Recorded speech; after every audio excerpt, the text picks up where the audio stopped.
Quem diria que para ver um formigueiro é preciso usar um trator?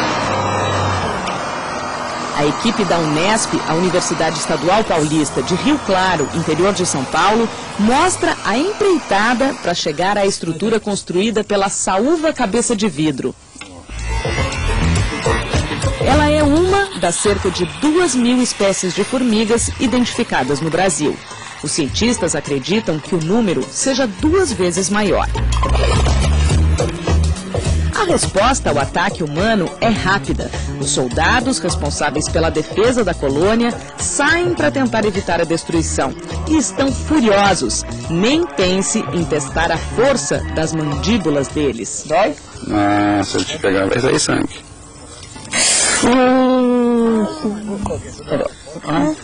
Olha lá o corte. Olha o corte. Rapidinho, isso que eu tirei ali voando. A mandíbula dela dá para enxergar por aqui, ó. O biólogo Odair Bueno, pesquisador do Centro de Estudos de Insetos Sociais, mostra que o ninho ou formigueiro é formado por estas estruturas redondas, as câmaras, conhecidas como panelas.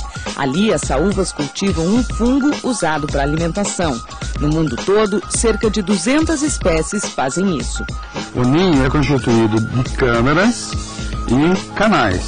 E tem vários tipos de canais. Os canais principais, que elas levam a folha, os canais de aeração, para onde elas ventilam o formigueiro.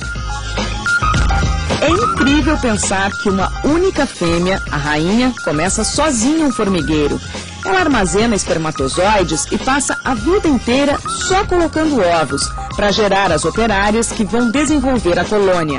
Uma operária pequena, ela vive cerca de 3, 4 meses. Um soldado, 9 meses. E uma rainha pode viver 20 anos. Né? Se tem explicação para isso? Não temos ainda explicação, mas hoje já existem estudos moleculares procurando os genes responsáveis por essa longevidade.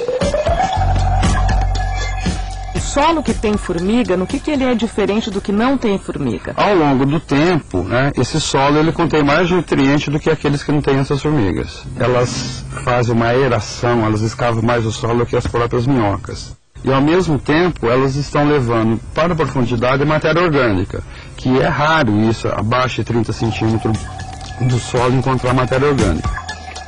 Solo nutrido é essencial para as plantas crescerem, sejam elas de cultivo ou nativas.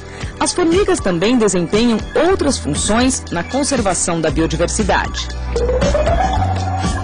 Muitas espécies, elas levam semente para dentro dos ninhos, né, e essas sementes acabam germinando nessa área. Além do que, também elas têm uma outra importância em quebrar a dormência de muitas sementes. Então tem espécies de plantas frutíferas, por exemplo, que levam até 1 ano para quebrar a dormência. E quando essas sementes passam pelo formigueiro, essa dormência diminui. Então com 3 meses elas começam a germinar.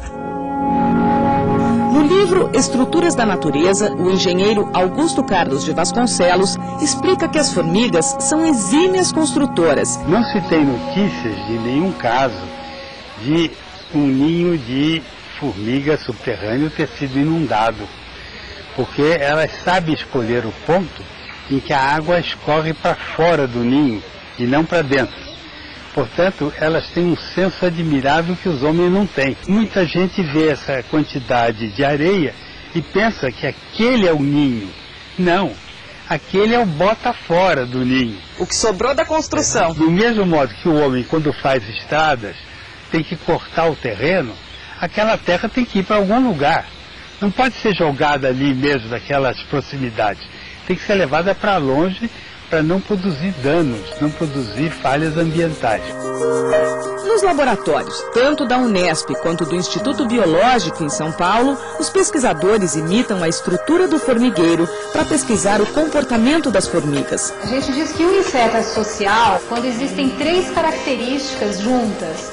A primeira é o cuidado com a prole, significa que as operárias, as formigas que trabalham, elas cuidam da cria.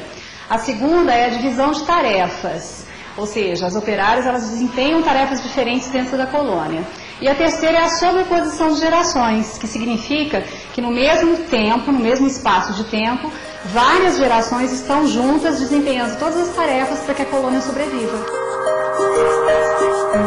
O maior estudo sobre insetos feito na Mata Atlântica durou 2 anos, terminou em 2001 e envolveu vários cientistas do Brasil e do exterior.